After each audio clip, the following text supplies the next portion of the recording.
Hi class, welcome to week 6.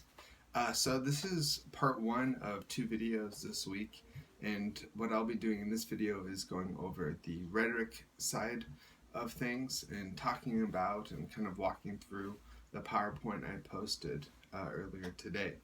If you want to see about the assignment, please check out that other video.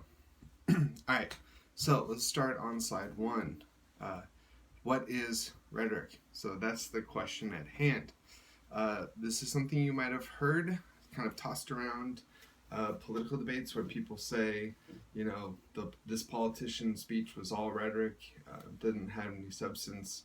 And so we might hear this term kind of thrown out a lot, but not really quite understand what it means.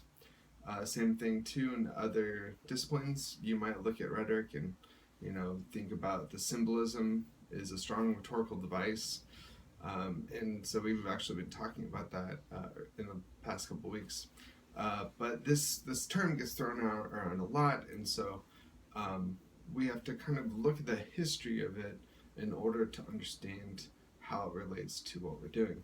So in order to do that, we're going to go to around 300 BCE in terms of looking at where rhetoric started and looking at the art of oratory and kind of looking at that in terms of trying to understand what rhetoric is.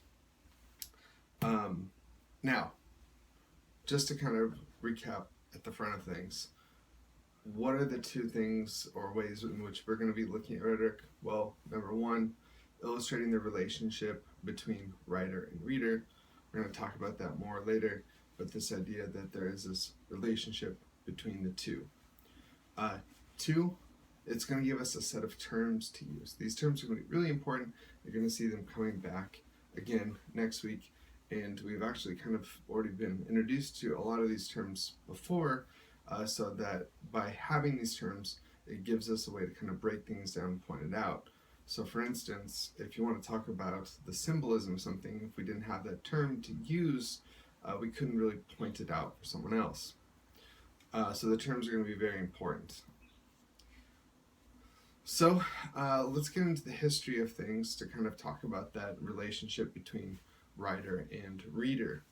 So Greek sort of democracy, very different and similar to our own in the sense that who could vote what is much different from it would be nowadays. So the qualifications, as you can see on the slide, free native born men owned property.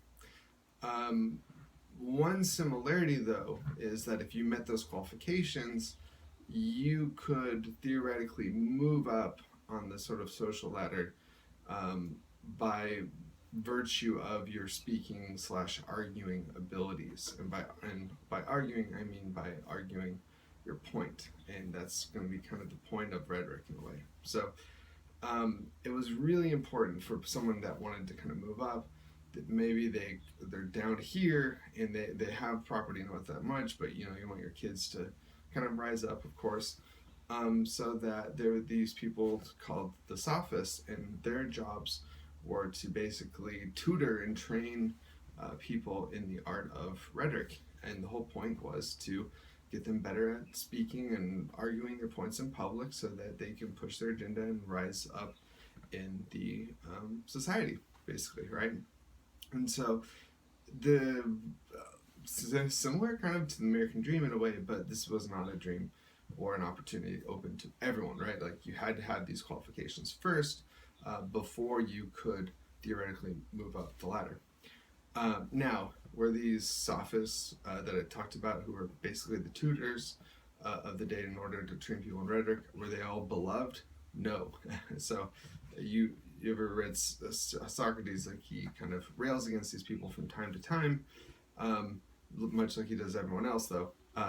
But basically that they're just training people in the art of flattery, and that they're not really getting to the truth of things, they're just flattering other people.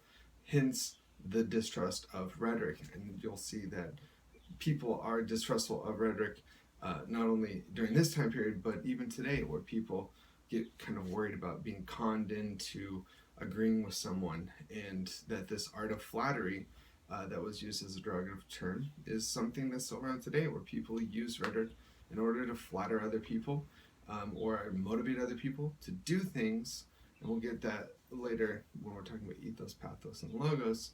And so politicians like today, they use rhetoric to kind of advance their points, right? All right, so if we look at the sort of the system where you see, like, you have the chickens on one side and the soldiers on the other, this is my representation of two sides sort of arguing for more money to go to one or the other. And so if you actually play out the whole slide, you can see that the person using rhetoric wins his case, hence he loses his chickens, right? I had a little too much fun this week with the PowerPoint, I know. But anyway, if we go to that last slide, the whole point of rhetoric, or the two main points of it at least, were to learn how to make an effective argument and take on someone else's argument. And so those were the things that the sophists would teach you in order to help you become more successful at arguing, right? If you've ever seen the movie 300, which I wouldn't say maybe is the most accurate representation of Greek democracy, please don't quote me on that, but just as sort of it illustrates this point, though, that the taking down of someone else's argument is almost just as important as making your own. You'll remember there's a scene where the queen loses in the argument, but she's able to discredit her opponent, and she discredits him by I believe stabbing him, and then the money falls out, and lo and behold, oh, it's the money that he was bribed by the king that is trying to invade. Side note, don't take the money of the foreign invader, right? So if Russia wants to pay you, do not get the money in rubles or something. Get it in American dollars so people don't know. I'm going off on a tangent. Anyway, the reason why she wins the argument is that she wants to discredits him, and that's how she wins. He actually makes the more effective argument, but this turns out to be not credible. So those are two really important things that these sophists would teach their students in order to make them more effective. All right, so what are the tenets of rhetoric besides just breaking things, like making arguments and taking some other people's arguments down? If you look at the characteristics of a classic rhetorical text, these are the sort of four areas that they would kind of look at in order to construct an argument. So if you see verbal, this is dealing with the word choice. So we still have this as a concern today. If you're on the discussion boards, you have to use a very specific type of language. You're not using text speak, you're proofreading, you're theoretically revising what you're saying. And this would be totally different if you were texting your friends. You would use slang, emoticons, things like this in order to convey your point. So that you have to know who your audience is to know what language you're using. So that's what verbal means, is the word choice and knowing the proper word choice in a given situation. Expositional, this is the idea that you are expanding your argument, that you're using supporting evidence to help expand that argument.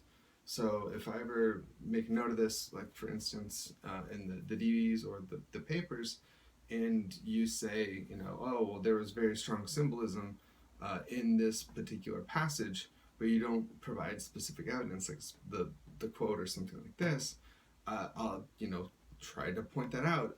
And the reason is, it goes back to this. We have to use specific examples in order to make our points. This would be the same, if you're trying to, let's say you want to borrow your parents' car and you're a kid, a teenager, right?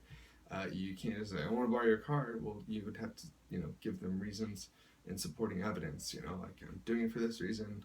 I'm a trustworthy person. I pay for my own insurance. All these supporting evidence to back up your point. So this is another area. The next one is called discrete, meaning that there's a beginning, middle, end. This deals with organization. So like this PowerPoint, I tried to organize it, right? It had a beginning, look at history, now we're looking at the characteristics, and then we're going to go into ethos, pathos, and logos, so that there's this idea that I have a structure, right? I'm not just sort of rambling, which I hope you don't think I do most weeks. All right, next, hierarchical. This just goes back to a single message, that you have a thesis, a single point, right?